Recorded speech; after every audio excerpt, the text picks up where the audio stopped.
जैसे मैं अपने लास्ट लेक्चर में बात कर रहा था टाइप ऑफ हाइपोथेसिस। जो हाइपोथेसिस मैंने कहा टाइप नहीं होती, मैं ये कहूँगा classification hypothesis, classification of hypothesis. जैसे ही मान लिया मैंने कहा कि श्री राम कॉलेज में बहुत अच्छी पढ़ाई होती है, ये क्या हुई? हाइपोथेसिस। अब इससे बात आई कि टेस्ट कैसे होगी, इसे टेस्ट कैसे करेंगे, टेस्टिंग की बात आई। अब टेस्टिंग कैसे करेंगे, तो हम इसे कैटेगरी में डाल लेंगे, दो में। एक तो हम ये डाल लेंगे कि श्री राम कॉलेज में पढ़ाई बहुत अच्छी होती है, ये मेरी हाइपोथेसिस है। अब इसके अपोजिट क्या हो सकता है? बहुत अच्छी होती है, ठीक है। अब अच्छी होती है वो कहाँ जाएगा? बहुत अच्छी से भी ऊपर उत्कृष्ट होती है वो कहाँ जाएगा? वे सारी जो वर्डिंग है उनसे रिलेटेड एक वर्ड कहने के बाद जो बाकी सब बचा वो किस में डाल दिया जाएगा? अल्टरनेटिव में। अगर नल हाइपोथेसिस टेस्ट करने के बाद फेल होती है तो फिर डिस्कस किस पे किया जाएगा? जितनी भी अल्टरनेटिव में पड़ी होंगी। ये तरीका है, मैं आपको क्वेश्चन समझाऊंगा, उससे और भी अच्छे समझ में आएगा। ये पेपर में पूछी गई है नल हाइपोथेसिस क्या होती है, वो हाइपोथेसिस जो हमें टेस्ट करनी होती है। अभी जितनी परिभाषाएं मैंने बोली हैं, जैसा मैंने बोला है सेम टू सेम ऐसा ही किताब में लिखा हुआ, आप एक बार पढ़ लेना, तो निगाह मार लेना, काम ओके हो जाएगा। अब उसके बाद आती है एरर। हाइपोथेसिस में कभी कभी एरर होती है कि हाइपोथेसिस आपने टेस्ट कर लिया, टेस्ट करने के बाद भी एरर है। एरर जब आती है हाइपोथेसिस में दो तरह की एरर आती है, type first error, type second. Type first error क्या आती है? H0 reject. कभी कभी क्या हो गया कि नल हाइपोथेसिस में हम कौन सी हाइपोथेसिस डालते हैं जो हमें चेक करनी होती है, पता चला कि हमने चेक करने के बाद उसे रिजेक्ट कर दी जबकि वो हाइपोथेसिस सही थी, तो इसे बोलते हैं टाइप फर्स्ट एरर। सही होने के बाद भी चीज़ रिजेक्ट हो जाए। टाइप सेकंड एरर कि H0 एक्सेप्ट कर ली, थी गलत हुआ, श्री राम कॉलेज में पढ़ाई तो मैंने कहा अच्छी नहीं होती है, फिर भी हमने उसे एक्सेप्ट कर लिया, तो ये होती है टाइप सेकंड। समझ में बात मेरी? तो बड़े ध्यान से मतलब सवाल करना है, ऐसे नहीं जल्दी चूक करनी है, चूक नहीं करनी है। फॉर एग्जाम्पल के तौर पे मैं समझा रहा हूँ, ठीक है। तो बड़े ध्यान से ध्यान रखना, दो टाइप के एरर का क्वेश्चन पूछा गया 2 मार्क्स में। अब बात आती है क्रिटिकल रीजन। क्रिटिकल रीजन क्या होता है? वो रीजन जिसमें कोई भी हाइपोथेसिस रिजेक्ट होती है उसे बोलते हैं क्रिटिकल रीजन या रीजन ऑफ रिजेक्शन। इसकी परिभाषा भी आप बुक से पढ़ लेंगे, बट मैंने आपको बता दिया रीजन ऑफ रिजेक्शन, जिसमें भी कोई हाइपोथेसिस रिजेक्ट होगी। मान लिया मार्केट में गए आप, आपने मन में हाइपोथेसिस बनाई कि भाई मैं शूज़ लूँगा मैं वुडलैंड के। मार्केट में लेके निकले, देखना शुरू किया, वुडलैंड के शूज़ भी थे लेकिन आपको पसंद नहीं आए, क्योंकि जैसा आप घर से इमेजिन बना के चले थे वैसा नहीं मिला आपको, तो चीज़ होने के बाद भी आपने रिजेक्ट कर दी। कभी कभी ऐसा होता है, घर में सोच के चलते हैं यार शूज़ लाऊंगा, ऐसे होंगे वैसे होंगे, लेकिन सोचा हुआ होता तो है नहीं। जब हम मार्केट में गए थोड़ी सी 19-20 कमी दिखाई दी, तब भी आपने एक्सेप्ट कर लिया। तो एक वो रीजन जिसमें कोई चीज़ रिजेक्ट हो जाए उसे बोलते हैं क्रिटिकल रीजन। अब इसके साथ ही मैंने भी वर्ड बोला कि आप कुछ कमियां हैं, उसके बाद भी आपने उसे एक्सेप्ट कर ली। वो क्या लेवल है जिस लेवल पे आपने उसे रिजेक्ट भी कर दिया, एक्सेप्ट भी कर लिया? जिस पर आपने रिजेक्ट करी उसे बोलते हैं क्रिटिकल रीजन। और जिस लेवल पे आपने उसे एक्सेप्ट करते हो, लेवल ऑफ सिग्निफिकेंसी, उसे बोलते हैं लेवल ऑफ सिग्निफिकेंसी, ठीक है ना। किस लेवल पे आप उसकी सिग्निफिकेंसी चेक करना चाह रहे हैं, किस लेवल पे उसे, किस लेवल तक आप उसे एक्सेप्ट करना चाह रहे हो, उसे बोलते हैं लेवल ऑफ सिग्निफिकेंसी। आप लिखा हुआ सब किताब 1 to 1।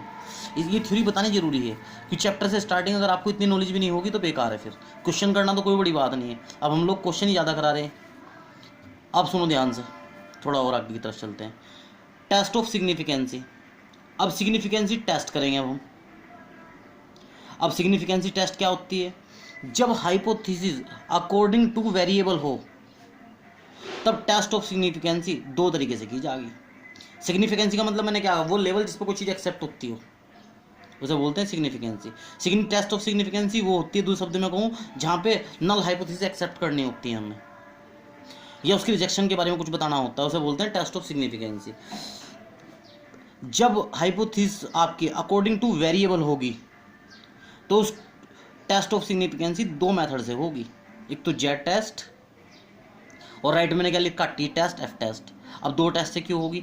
सैंपल साइज अगर 30 से बड़ा है तो वहाँ पे ये हाइपोथेसिस जो टेस्ट होगी वो किसके आधार पे टेस्ट होगी? जेड टेस्ट पे। जब सैंपल साइज 30 से कम होगा तो किससे चेक होगी?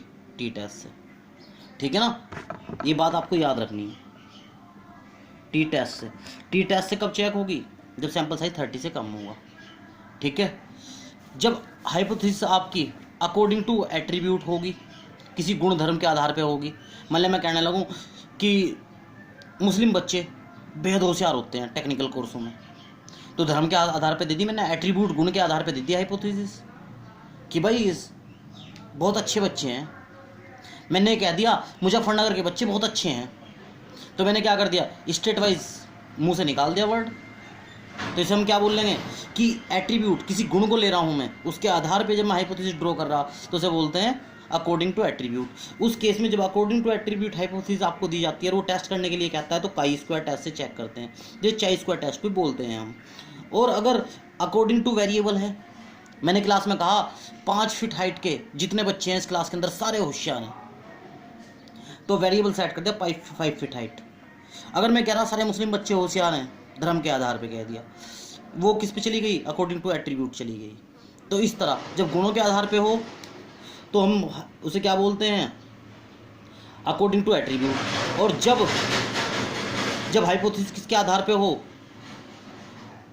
वेरिएबल के आधार पे, तो हम उसे किससे चेक करते हैं, इन दो टेस्ट से, ठीक है ना। जब अकॉर्डिंग टू एट्रीब्यूट हो तो टेस्ट ऑफ सिग्निफिकेंसी किससे होती है, काई स्क्वायर टेस्ट से। एक आखिरी पॉइंट हो रहा है इसमें थ्योरी में, डिग्री ऑफ फ्रीडम। आप पूछोगे आप डिग्री ऑफ फ्रीडम क्या है।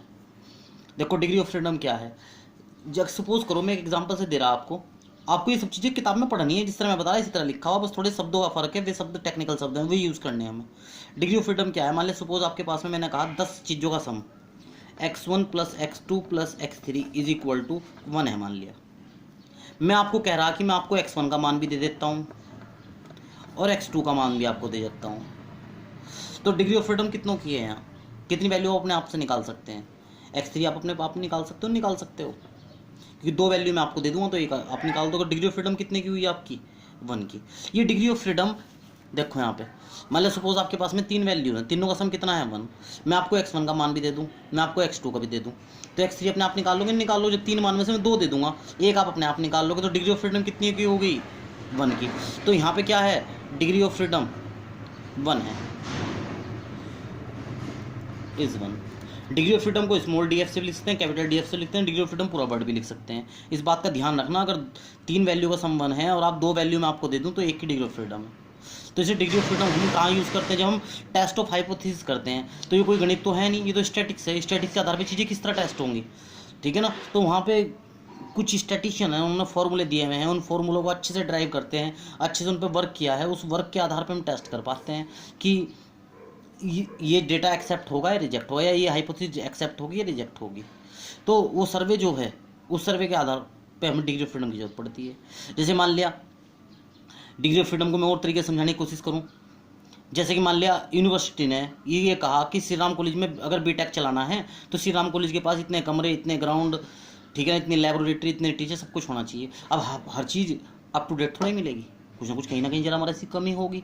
उस जरा मरा सी कमी जो है वो डिग्री ऑफ फ्रीडम है कि भाई यूनिवर्सिटी अलाउ कर दी हमें, अगर कुछ नहीं मिल पा रहा उसके लेवल पे भी, तो वो भी डिग्री ऑफ फ्रीडम में ही आती है। तो मैं जब न्यूमेरिकल क्वेश्चन कराऊंगा तब ये बात और अच्छे से समझाऊंगा। Okay, thank you.